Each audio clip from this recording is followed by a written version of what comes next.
এ ধরক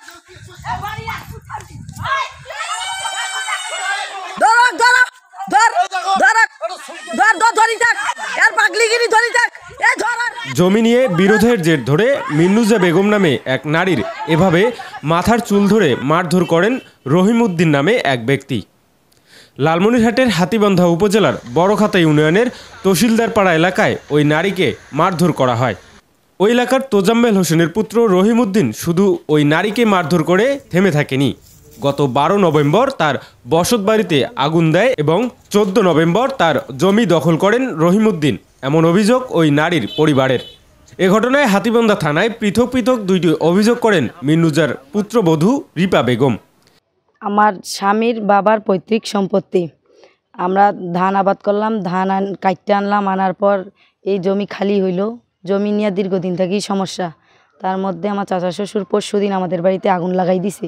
দেওয়ার পর ওনার শ্বশুর বাড়ির লোক আনি ভাঙচুর করছে বাড়িতে। করার পর আমি অভিযোগ জমা দিছি। দেওয়ার পর উনি এদিক দিয়ে পাইতেছে না, না পাওয়ার পর এখন আমার সাথে না পাই উনি আমার জমিতে গিয়ে এখন জমি খালি হয়েছে।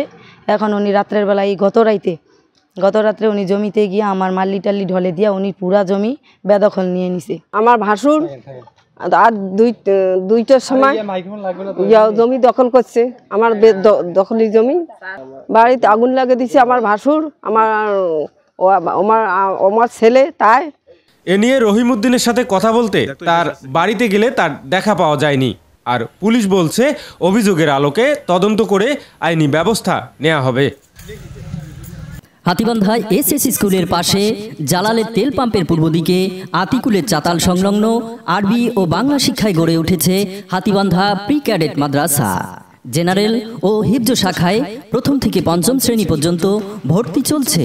ভর্তি ইচ্ছুক শিক্ষার্থীর অভিভাবকদের অফিস কিংবা স্ক্রিনে দেয়া নম্বরে যোগাযোগ করতে অনুরোধ করা হলো।